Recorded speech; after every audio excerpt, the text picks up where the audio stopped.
নমস্কার বন্ধুরা, welcome to my channel SB explorer. তো বন্ধুরা, সকলকে জানাই শুভ সকাল। তো যারা চ্যানেলে প্রথমবার এসেছো অবশ্যই সকলে একটা করে ভিডিওটাকে লাইক করে দিয়ে চ্যানেলটিকে অবশ্যই সকলে একটা করে সাবস্ক্রাইব করে দিও। তো বন্ধুরা, প্রথমেই যে আপডেটটা দিয়ে শুরু করতে চলেছি সেটা হচ্ছে ভানলাল জুডিকাকে নিয়ে। তো এই ভানলাল জুডিকার নাম তোমরা সকলেই শুনেছো। তো 27 বছর বয়সী ভারতীয় রাইট ব্যাক, যার মার্কেট ভ্যালু 80 লাখ টাকা, বর্তমানে যুক্ত রয়েছেন মোহামেডান এসসির সাথে। এবং মোহামেডান এসসির সাথে তার কিন্তু চুক্তি রয়েছে 2026 সাল অবধি। তো এই প্লেয়ারটি কিন্তু রাইট ব্যাক ছাড়া সেন্টার ব্যাক আর লেফট ব্যাকেও খেলতে পারেন। তো 2026 মানে আরও একটা সিজনের চুক্তি কিন্তু তার সাথে রয়েছে। কিন্তু চুক্তি থাকলে কি হবে, তিনি আর মোহামেডান এসসির সাথে কন্টিনিউ করতে খুব একটা কিন্তু রাজি নয়। তো সেই রকমটাই জানা যাচ্ছে।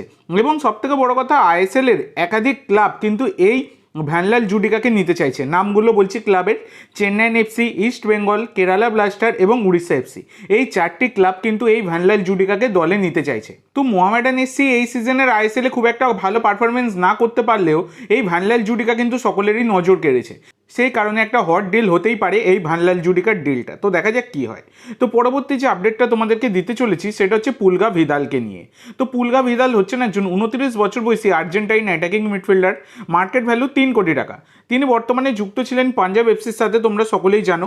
এবং পাঞ্জাব এফসির সাথে তার কিন্তু চুক্তি ছিল এই 2025-এর 31শে মে অবধি। মানে এই 31শে মে এলেই তিনি কিন্তু ফ্রি এজেন্ট হয়ে যাবেন। তো এই পাঞ্জাব এফসির কথা মনে পড়তে বলতে একটা জিনিস মনে পড়লো আর কি। কিছুদিন আগে আমাকে একজন কমেন্ট করেছিল যে পাঞ্জাব এফসির নামে নাকি কোনো দল আইএসএলই খেলে না। তো আমি এইটুকু একটা জিনিস বলতে চাইবো যে একটু চোখ খুলে খেলা দেখো ভাই।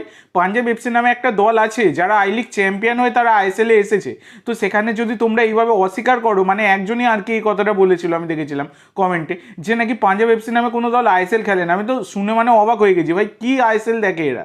এই হচ্ছে ব্যাপার। যাই হোক, টপিক থেকে সরে যাচ্ছি। তো এই এজেকুইল ভিদাল এই পুলগা ভিদাল, তিনি এবারের আইএসএলে 22টা ম্যাচ খেলেছেন, যেখানে 7টা গোল 3টে অ্যাসিস্ট, 10টা গোলের কন্ট্রিবিউশন কিন্তু তার ছিল। তো এই পুলগা ভিদালের ওপর আইএসএলের বিভিন্ন ক্লাবের ইন্টারেস্ট কিন্তু রয়েছে। কিন্তু শোনা যাচ্ছে পুলগা ভিদাল তিনি আর আইএসএলে কন্টিনিউ করতে তার ইচ্ছা নেই আর কি।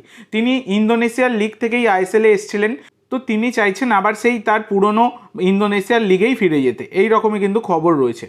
তো দেখা যাক, পরবর্তীকালে এই বিষয়ে কোনো রকম আপডেট পেলে তোমাদের সাথে শেয়ার করে দেবো। তো পরবর্তী যে আপডেটটা তোমাদেরকে দিতে চলেছি সেটা হচ্ছে ক্লারেন্স ফার্নান্ডেসকে নিয়ে। তো ক্লারেন্স সেভিও ফার্নান্ডেস হচ্ছেন একজন 20 বছর বয়সী ভারতীয় ডিফেন্ডার, সেন্টার ব্যাক, যার মার্কেট ভ্যালু 40 লাখ টাকা। বর্তমানে তিনি যুক্ত ছিলেন লোন ডিলে হায়দ্রাবাদের সাথে যুক্ত। হায়দ্রাবাদ থেকে লোন ডিলে এসসি বেঙ্গালুরুতে তিনি গিয়েছিলেন এবং সেখানে কিন্তু 11টা ম্যাচে 3টে গোল আর একখানে অ্যাসিস্ট রয়েছে। অ্যাজ এ ডিফেন্ডার 11টা ম্যাচে 3টে গোল, একটা অ্যাসিস্ট, 4টে গোলের কন্ট্রিবিউশন। কিন্তু যথেষ্ট ভালো প্লেয়ার এবং অল্প বয়সী পোটেন্সিয়াল আছে এই প্লেয়ারটির। তো এই প্লেয়ারটিকে কিন্তু দলে নিতে চাইছে কেরালা ব্লাস্টার এফসি। যদিও হায়দ্রাবাদ এফসির সাথে তার 2028 সাল অবধি চুক্তি রয়েছে, তারপরেও তাকে একটা ট্রান্সফার ফি দিয়ে হলেও দলে নিতে চাইছে কেরালা ব্লাস্টার এফসি। তো দেখা যাক, পরবর্তীকালে এইসব ডিল ডান হলে বা কোনো ডেভেলপমেন্ট হলে তোমাদের সাথে শেয়ার করে দেবো। তো পরবর্তী আপডেটে যাওয়ার আগে তোমাদের সকলের কাছে আমার একটাই অনুরোধ, যারা যারা চ্যানেলে প্রথমবার এসেছো অবশ্যই সকলে একটা করে সাবস্ক্রাইব করে দিও। তোমরা সাবস্ক্রাইব করে রাখলে পরবর্তী ভিডিও বানানোর মোটিভেশন অনেক বাড়ে, সেই জন্য অবশ্যই সকলে একটা করে সাবস্ক্রাইব করে দিও। তো যে আপডেটটা তোমাদেরকে এবার দিতে চলেছি সেটা হচ্ছে আনোয়ার আলীকে নিয়ে। তো দেখো, আনোয়ার আলীকে নিয়ে তোমরা অনেকেই প্রশ্ন করছিলে যে দাদা আনোয়ার আলীর কেসটা কি হলো। তো দেখো, এর আগেও তোমাদেরকে আমি আপডেট দিয়েছিলাম যে আনোয়ার আলীর কেসটা কার্যত সেই ধামাচাপা পড়ে যাওয়া বলে না, সেই রকমই কিন্তু হয়েছে। তো এছাড়া আর কি বলবো, কারণ এই 10ই মে একটা হিয়ারিং হবার কথা ছিল এবং শোনা গিয়েছিল এটা ফাইনাল হিয়ারিং। তো যদি 10ই মে একটা হিয়ারিং হয়েই থাকতো তাহলে তো তার খবর পাওয়া যেত। কোনো রকম হিয়ারিং হয়েছে বলে সেরকম কিছু মনেই হয় না, কোনো রকম খবরই নেই। তো আজকে হয়ে গেল 25শে মে। তো সেক্ষেত্রে আনোয়ার আলীর কেসটা কি আদৌ মিটবে নাকি ধামাচাপা পড়ে যাবে? অন্যায় করেও শাস্তি পাচ্ছে না, সেই রকমটা কিন্তু আমরা সকলেই দেখতে পাচ্ছি। তো জানা নেই এই বিষয়গুলো কি হবে, তো খবর নেই, সেই কারণে আমি ভিডিও বানাইনি। তো তোমরা অনেকেই জিজ্ঞাসা করছিলে, দেখলাম অনেকেই, ওই কারণেই আমি একবার জানিয়ে দিলাম ভিডিওর মাধ্যমে যে আনোয়ার আলী কেসের বিষয়ে কোনো রকম খবর নেই। যদি কোনো রকম হিয়ারিং হয়ে থাকতো তাহলে খবর পাওয়া যেত, হিয়ারিং হয়নি বলেই খবর পাওয়া যায়নি। যদি কোনো দিনও হিয়ারিং হয়, যদি কোনো দিনও কোনো খবর পাই, আমি নিশ্চয়ই তোমাদের সাথে শেয়ার করব। তো এই পরবর্তী যে আপডেটটা তোমাদেরকে দিতে চলেছি সেটা মৌরাত বাডনাকে নিয়ে। তো এই মৌরাত বাডনাকে নিয়ে এর আগেই তোমাদের সাথে আমি আপডেট দিয়েছিলাম। 34 বছর বয়সী Moroccan right winger, market value 4 কোটি টাকা, মানে 4.8 কোটি টাকা, 5 কোটি টাকার কাছাকাছি। তিনি রাইট উইং ছাড়া সেকেন্ড স্ট্রাইকার আর সেন্টার ফরওয়ার্ডও খেলতে পারেন।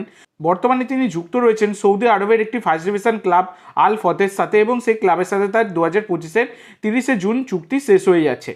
তো এই প্লেয়ারটি কিন্তু সৌদি প্রো লিগে 27টা ম্যাচে 12টা গোল 6টা অ্যাসিস্ট, মানে 27 ম্যাচে 18 গোলের কন্ট্রিবিউশন কিন্তু তার ছিল।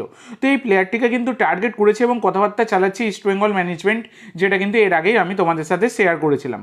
তবে তোমরা অনেকেই জিজ্ঞাসা করছিলে যে দাদা এই ডিলটার ব্যাপারটা বলো, আর কতটা মানে কবে সই পর্ব হবে। তো দেখো এখনও অবধি কনফার্মেশন কোনো কিছু আসেনি, কথাবার্তা চলছে, যে জায়গায় ছিল সেই জায়গাতেই আছে, অ্যাডভান্স স্টেজ রয়েছে তবে প্রথম থেকেই আর কি। তো দেখা যাক, যদি কোনোভাবে এই ডিলটা ডান হয় আমি অবশ্যই তোমাদের সাথে শেয়ার করব, চিন্তা করার দরকার নেই।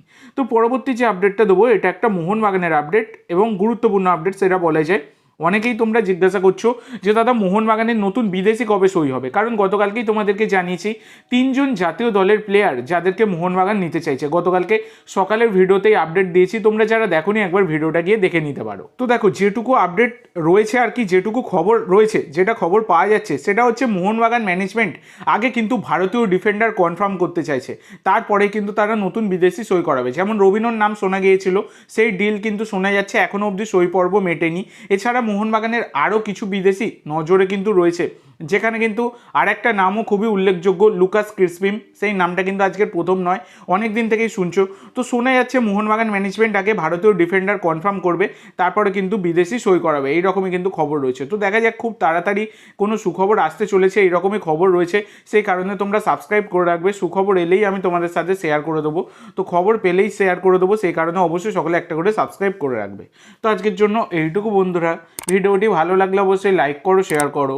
আমার চ্যানেলে প্রথমবার এসে থাকলে চ্যানেলটি সাবস্ক্রাইব করো আর কমেন্ট করে জানাও ভিডিওটি কেমন লাগলো। ধন্যবাদ।